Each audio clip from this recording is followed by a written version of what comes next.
तो बुलेटिन दे विच सब तो पहला गल करदे हां दिल्ली दे विच सम्मेलन दी। प्रधानमंत्री मोदी ने अज जचा बच्चा सेहत दौरा संबंधी आयोजित एक global call to action summit 2015 वैश्विक सम्मेलन का उद्घाटन किया। इस सम्मेलन दे विच गर्भवती महिलावां अते नवजात बच्चों की मौत दर घट करने के उपरालियां बारे चर्चा की गई।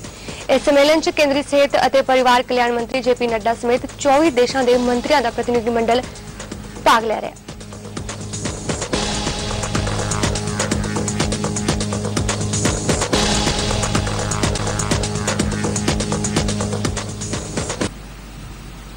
गुजरात दे विच राखवाकरण की मंग संबंधी प्रदर्शन भयानक रूप धारण कर चुका है। करफ्यू लगन तो बाद भी हालात काफी खराब हो गए सन। हालात नूं काबू च लियाउण लई सेना का सहारा लिया गया। सेना ने अहमदाबाद दे विच फ्लैग मार्च भी किया। उधर बनासकांडा च प्रदर्शनकारियों ते पुलिस ने फायरिंग की। इस दौरान 2 लोगों की मौत हो गई और कई लोग जख्मी हो गए। हुण तक इस हिंसा दे विच 9 लोगों की मौत हो चुकी है। पटेल समुदाय के आंदोलन के हिंसक होने तो बाद PM नरेंद्र मोदी ने राज के लोगों को शांति बनाए रखने की अपील की है। इस संबंधी उन्होंने कहा कि हिंसा के नाल किसी का भला नहीं हुंदा। अज गुजरात दे विच हालात काबू ने।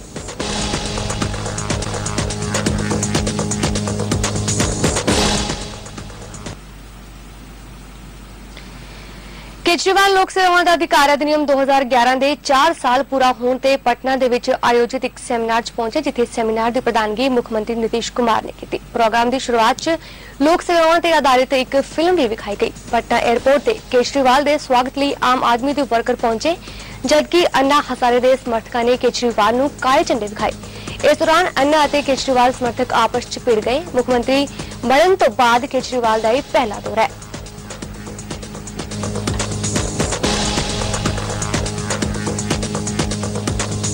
नीतीश कुमार जी ने हम लोगों की मदद की। दिल्ली के लोग, बिहार सरकार के, नीतीश कुमार जी के और बिहार के लोगों के इसके लिए तहे दिल से शुक्रगुजार हैं, जो आप लोगों ने हमारे एंटी करप्शन एफर्ट्स में हमारी मदद की। लेकिन ये एक घटना हुई। एंटी करप्शन एफर्ट्स बड़े अच्छे चल रहे थे, दिल्ली के अंदर भ्रष्टाचार कम हो रहा था। मुझे लगा कि पहली बार शायद देश में एक ऐसा एक्सपेरिमेंट हुआ कि नई सरकार बनी और नई सरकार बनने के 3 महीने के अंदर भ्रष्टाचार के अंदर भारी कमी आने लगी। मुझे लगा हमारे को तो शाबाशी लेनी चाहिए थी सबको, और खासतौर से केंद्र सरकार को तो हमें शाबाशी लेनी चाहिए थी कि बड़ा अच्छा किया, काम किया आप लोगों ने, हम इसे पूरे देश में लागू करेंगे। शाबाशी देना तो दूर, 8 जून को केंद्र सरकार ने अपना एक ऑफिसर भेज दिया एंटी करप्शन ब्रांच का चीफ बना के। स्टार इंडिया के साबका CEO पीटर मुखर्जी की पत्नी इंद्राणी मुखर्जी की गिरफ्तारी तो बाद कई राज सामने आ रहे हैं। मुंबई मेट्रो के बुलारे मुताबिक 24 अप्रैल 2012 के दिन शीना ऑफिस नहीं आई सी। इंद्राणी मुंबई मेट्रो के विच असिस्टेंट मैनेजर सी। जानकारी मुताबिक उन्होंने दिनों च ही उसने अपनी बेटी शीना बोरा का कतल करके लाश नूं खुर्द-बुर्द करने की कोशिश की सी। मामला 3 साल पहला का है। शुरुआती जांच दे विच शीना बोरा नूं इंद्राणी ने अपनी भैन दस्सिया सी, जबकि असल च इंद्राणी की बेटी सी। पुलिस मुताबिक शीना बोरा का कतल 24 अप्रैल 2012 में किया गया, जबकि उसकी लाश 23 मई को बरामद हुई सी। सूत्रों मुताबिक इंद्राणी मुखर्जी ने कतल का इल्जाम कबूल कर लिया है। पुलिस ने इंद्राणी के ड्राइवर उसके पति संजीव खन्ना को हिरासत में ले लिया।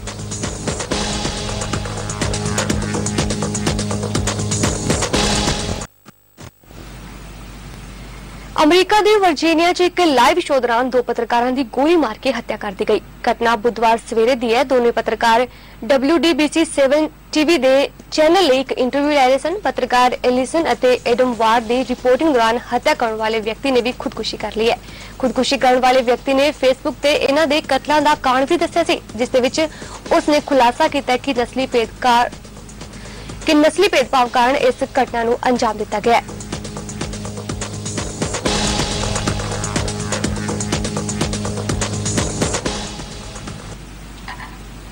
भारत का आधुनिक संचार उपग्रह GSLV G6 की उल्टी गिनती जारी है। इसनूं श्री हरिकोटा तो शाम 4:52 ते GSLV D6 राकेट राही आकाश दे वल रवाना किया जाएगा। जिक्रयोग है कि भारतीय पुलाड़ एजेंसी इसरो का यह पहला GSLV मिशन है।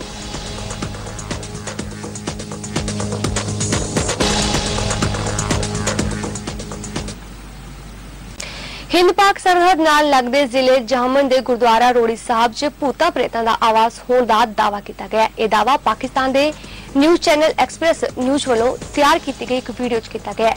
2.5 मंजिला विशाल गुरुद्वारा खालड़ा पिंड तो सरहद पार 1.5 किलोमीटर की दूरी पर स्थित है। सन 1965 की हिंद पाक जंग दौरान गोलीबारी च गुरुद्वारे नूं काफी नुकसान पहुंचा सी।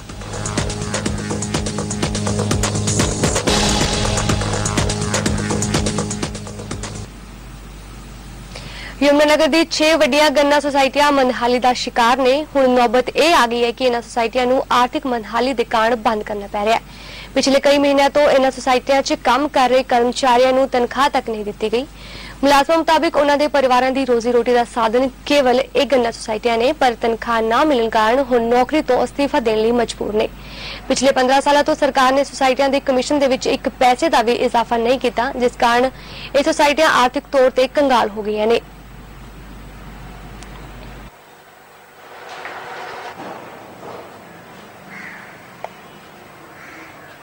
तनख्वाह तो 5-6 हज़ार रुपये है, वो भी नहीं मिल रही। हमारी सोसाइटी में 7-8 महीने की तनख्वाह रुक रही है। कई सोसाइटियों में तो कई साल हो गई। 5,000 रुपये में क्या कर सकता, ना गुजारा चल रहा। कर्मचारियों ने तो यहाँ पे कईयों ने इस्तीफा दे दिया, कुछ छुट्टियों पर चल रही, लंबी छुट्टियां लेके 2-3 साल हो गए। आर्थिक तंगी के कारण मान लो कि यहाँ कुछ है ही नहीं। 4 करोड़ की फिरौती लिए अगवा किए नौजवान नूं आखिरकार कुरुक्षेत्र पुलिस ने अगवाकारां दे शिकंजे च छुड़ा लिया है। पुलिस ने लगातार दबाव बनाने कारण अगवाकारां दे गिरोह ने आदित्य नूं छड्ड दिता। पुलिस मुताबिक गिरोह दे तार वख-वख राज्यां दे नाल जुड़े हुए ने। कुरुक्षेत्र के प्रसिद्ध उद्योगपति के भतीजे आदित्य सिंगला नूं 23 अगस्त वाले दिन घर के बाहर रात 10 बजे के करीब सैर करदे अगवा कर लिया गया सी। कुछ देर बाद ही अगवाकारां ने आदित्य की रिहाई बदले 4 करोड़ रुपए की मांग की सी। कुरुक्षेत्र पुलिस ने तुरंत हरकत विच आउंदियां अगवाकारां दी पैड़ नपनी शुरू कर दी। पुलिस द्वारा की घेराबंदी के दबाव हेठ अगवाकार आदित्य ने 3 दिन बाद जीटी रोड पर छड़ गए। पुलिस मुताबिक गिरोह की पछाण कर ली गई है और जल्द ही दोषियों ने गिरफ्तार कर लिया जाएगा। रात को 10 बजे सैर कर रहा था गली में, तो गाड़ी में कोई आया, वो 5 बंदे उतरे गाड़ी में, फटाफट मारा पिट्टी करी, गाड़ी में डाल के ले बस। फिर उसके बाद फादर बाबूजी का नंबर लिए, सारों लिए, उसके बाद बेहोश कर दिया। वहाँ से बाइक पे छोड़ दिया हाईवे पे, वहाँ से आया बस से जी। पैसे दे दिए थे, थोड़े बहुत पैसे ले जा, और बस से आए जी। बाइक पर बैठे तो पट्टी बंदी थी? पट्टी थी जी। इतनी कॉपरेशन मेरे को पुलिस से मिली, एसपी साहब ने इतनी मेहनत की, इतनी उनकी प्लानिंग बढ़िया रही कि बच्चे को कोई किसी किस्म का नुकसान नहीं होने दिया, ना कोई हमें किसी किस्म की परेशानी भुगतनी पड़ी। सिर्फ 48 घंटे की जो परेशानी परमात्मा ने दी, उसके अलावा हमें कोई कष्ट नहीं हुआ। बड़ी खुशी से बताना चाहूँगा कि जो लड़का है वो बरामद कर लिया, वो आ गया है वापस अपने घर पे, और जो अक्यूज्ड है वो काफ़ी हद तक आइडेंटिफाई हो चुके हैं, और जल्द ही अक्यूज्ड के साथ साथ जो रैंसम गया हुआ उसको हम रिकवर करेंगे, और उनको जो कानूनी कार्रवाई उनके खिलाफ है। न्यूज़ डेस्क तो नवनीत कौर जोड़ा दे नाल तो विनोद खुंगर दी रिपोर्ट, चढ़दी कला time TV.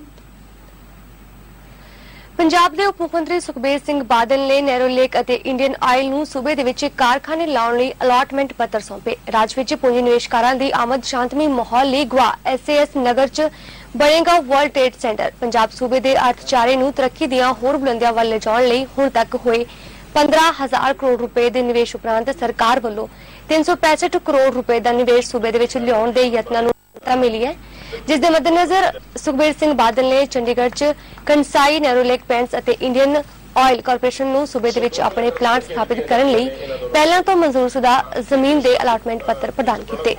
This investment is on the border of Pakistan. Both plants are coming just 60 kilometers from the line of actual control on the fencing. So, like company could have put up anywhere, but just look at that. This clearly shows one thing. One is the peaceful environment, the security, and especially putting up right at the border with Pakistan. Another major thing what I am telling you is the West Punjab we have created one of its world. I am saying world now, not India. This is one place where only one man, one office and one number where you have to go, and you can look at the speed. 25 days or 20 days, you got a land in their hand when they came first time in lockdown, pre-cleared sites. This is the best thing, I think, of our Invest Punjab. HIV AIDS ਦੇ ਪ੍ਰਤੀ ਲੋਕਾਂ ਨੂੰ ਜਾਗਰੂਕ ਕਰਨ ਲਈ ਦਿੱਲੀ ਦੇ Talkatora stadium ਦੇ ਵਿੱਚ ਐਲੀ ਕਲੱਬ ਨੇ ਇੱਕ ਪ੍ਰੋਗਰਾਮ ਦਾ ਆਯੋਜਨ ਕੀਤਾ, ਜਿਸ ਦੇ ਵਿੱਚ ਦੇਸ਼ ਭਰ ਤੋਂ ਆਏ ਨੌਜਵਾਨਾਂ ਨੇ ਰੈਂਪ ਸ਼ੋਅ ਅਤੇ ਰੰਗਾਰੰਗ ਪ੍ਰੋਗਰਾਮ ਪੇਸ਼ ਕਰਕੇ ਆਪਣੇ ਹੁਨਰ ਦਾ ਜਲਵਾ ਦਿਖਾਇਆ। ਦੱਸ ਦਈਏ ਕਿ ਹਰ ਸਾਲ ਇਸ ਲਾਇਲਾਜ ਬਿਮਾਰੀ ਨਾਲ ਲੱਖਾਂ ਲੋਕਾਂ ਦੀ ਮੌਤ ਹੋ ਰਹੀ ਹੈ ਅਤੇ ਦੇਸ਼ ਦੇ ਨੌਜਵਾਨਾਂ ਦੇ ਵਿੱਚ ਇਸ ਦੀ ਗਿਣਤੀ ਲਗਾਤਾਰ ਵਧ ਰਹੀ ਹੈ। ਜ਼ਿਕਰਯੋਗ ਹੈ ਕਿ ਐਲੀ ਕਲੱਬ ਹਰ ਸਾਲ ਉੱਤੇ ਇਹ ਪ੍ਰੋਗਰਾਮ ਆਯੋਜਿਤ ਕਰਦਾ ਹੈ। ਇਹਨਾਂ ਵੱਲੋਂ ਚੁਣੇ ਗਏ ਬੱਚਿਆਂ ਨੂੰ ਮਾਡਲਿੰਗ ਦੀ ਦੁਨੀਆ ਦੇ ਵਿੱਚ ਉਤਾਰਿਆ ਜਾਂਦਾ ਹੈ। ਇਸ ਦੇ ਨਾਲ ਹੀ ਉਹਨਾਂ ਨੂੰ ਤਿਆਰ ਕੀਤਾ ਜਾਂਦਾ ਹੈ ਇੱਕ ਬਿਹਤਰ ਮਾਡਲ ਅਤੇ ਐਕਟਰ। ਬਾਲੀਵੁੱਡ ਐਕਟਰ ਅਮਨ ਵਰਮਾ ਵੀ ਮੌਜੂਦ ਰਹੇ।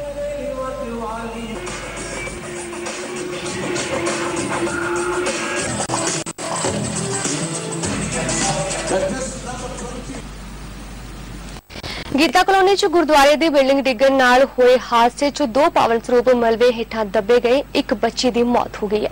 जानकारी मुताबिक बीती रात PWD गुरुद्वारा JCB मशीन दी मदद नाल गुरुद्वारा साहिब दे नेड़ों जमीन दी खुदाई की गई सी, जिस नाल गुरुद्वारा साहिब दी कंध डिग्गी, जिस दे मलबे हेठ दबण नाल एक 5 साला बच्ची दी मौत हो गई। गुरुद्वारा कमेटी दे 5 मुलाजम जख्मी हो गए सन, मौके ते हस्पताल भर्ती करवाया गया।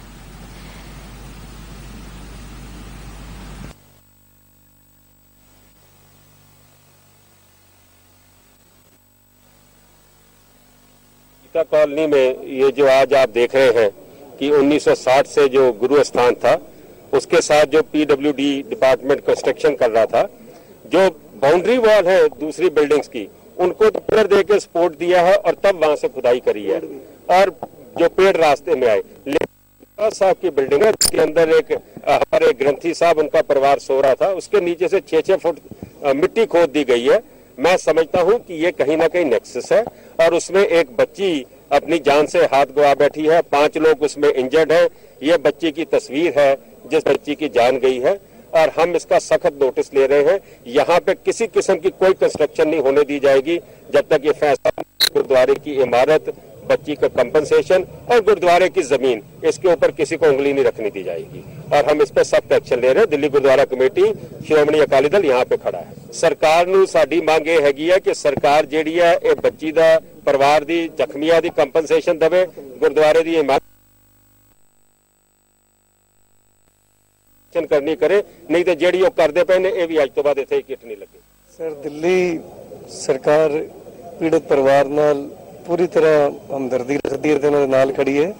अज सवेरे भी LNJP हॉस्पिटल में हैल्थ मिनिस्टर साहब, इतों के MLA बग्गा साहब थे, मैं सारे उत्थे होके आया। जो हो गया तो टाल नहीं सकते, पर इस दुख की घड़ी में परिवार के नाल है जो जिस वजह करके अगर किसी की लापरवाही नाल होया है हादसा, तो उसके खिलाफ भी कार्रवाई की जाएगी। तो जिस चीज़ की भी लोड़ होगी सरकार पूरी तरह इसका संज्ञान लैके ते नाल लगी। श्रोमणी अकाली दल के राष्ट्रीय संगठन के सकत्तर जथेदार कुलदीप सिंह भोगल ने पत्रकारों नाल गलबात करदਿਆਂ दावा किया है कि दिल्ली के गुरुद्वारा बाला साहिब च हस्पताल की जिम्मेदारी दिल्ली कमेटी नूं चुकनी चाहिए है। जिक्रयोग है कि इस हस्पताल नूं पिछली सरना कमेटी ने निजी हत्थां च दे दिता सी, जिस तो बाद कमेटी वालों लंबा समा केस अदालत च रहा। हुण इस केस का फैसला 31 अगस्त नूं सुनाया जाएगा। सरदार भोगल ने कहा कि उन्होंने उम्मीद है कि फैसला उन्हां दे हक च ही होवेगा। दिल्ली कमेटी वालों अदालत वालों तय की जाने वाली जमीन का कब्जा ले लिया जाएगा। इस मौके भोगल ने कहा कि मंत्री सरदार बादल ने भी अहम योगदान पाया।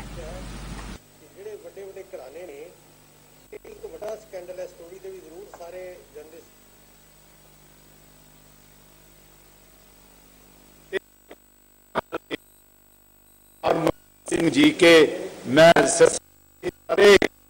साहब को गए अपना तजिंदर खन्ना जी को, उन्होंने ये जमीन फिर वापस की थी और उस दौरान परमजीत सिंह सरना और ने एक एफिडेविट दे दिता कि सन 2012 दे विच ये अस्पताल जो है ये असी चालू कर देंगे।